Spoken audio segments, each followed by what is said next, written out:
Transparenca është një element thelbësor për besimin e publikut në drejtësi. Unë si kryetar i kësaj gjykate apo edhe gjykata në tërësi konsideroj që kem qenë mjaft transparent, të hapur qoftë për publikun, qoftë për mediat dhe nuk kem asnjë rast se s'kem kthy përgjigje brenda afatit optimal. Gjithashtu kem marrë hapa konkret për publikimin e vendimeve dhe këto 3 vjet e fundit ka qindra vendime të publikuara. Seancat rregullisht i publikojmë në tabelën e shpalljeve. Kam takime të rregullta me ditë e hapur e gjykatës me qytetarët, pres në bazë ditore avokat, i ndëgjoj shqetësimet e tyre në lidhur jo vetëm me gjyqtarët, por edhe me stafin administrativ. Në ato raste kur ka hapësirë për shqetësime apo për iniciimin e procedurave, grumbulloj provat, autorizoj apo kërkoj nga administratorë apo shefa të drejtë për drejtë që të hapin rastet dhe të vazhdojmë me procedurën.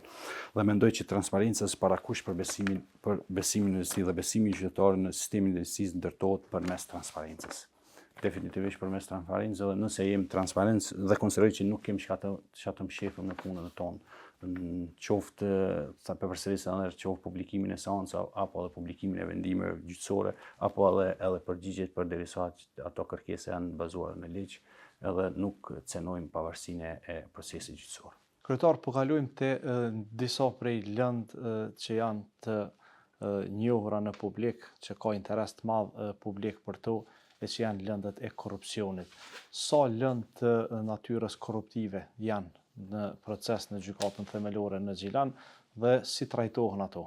Si sfidues kisha me thënë që edhe lëndët e natyrës korruptive edhe për gjykatën tonë janë mjaft sfiduese, për faktin se janë të ndihshme.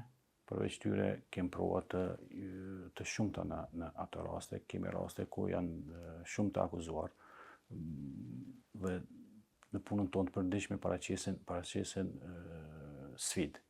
Definitivisht paraqesin sfidë, por ato raste si çdo rast tjetër janë përfunduar, janë në proces duke bazuar në ligj dhe prova.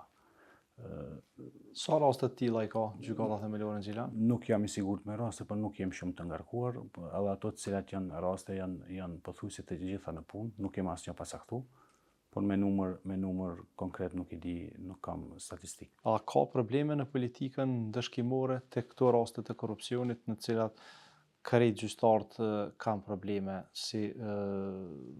sipas raporteve vlerësuese nga organizata vendore dhe ndërkombëtare. Pra edhe prokurorët ankohen që të gjitha lëndët e natyrave të tjera ju kalojnë në gjykatë, ndërkohë që lëndët e korrupsionit nuk kalojnë kryesisht, ose edhe kur kalojnë shqiptohen dënime të cilat nuk janë adekuate, nuk e arrin qëllimin e dënimit sepse janë të buta. Sigurisht me politikën dëshimore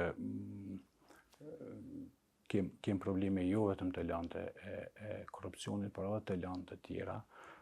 Por siç e dim, çështja e vendimarrjes së çështje gjyqtarit individual apo trupi gjykues, përpjekjet e Këshillit Gjyqësor apo Gjykatës Supreme kanë qenë dhe vazhdojnë të jenë që zbatime politikën dëshimore, kur ai kemë edhe një të nxjerrur një udhëzues për politikën dëshimore.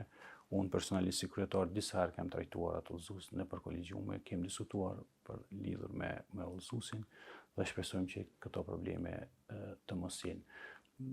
Kritikat janë mirë se ardhura, thash edhe pak më lart, si nga shoqëria civile, por ndoshta nga prokurorët duhet me pas kujdes ndoshta edhe prokuroria në kualitetin aty të akuzave. Kurse sa i përket dënimeve, plotësisht pajtona, kam dëgjuar, kam lexuar që ndoshta në disa raste ka një politikë dëshimore shumë të ulët në raport me rastet cilat janë trajtuar.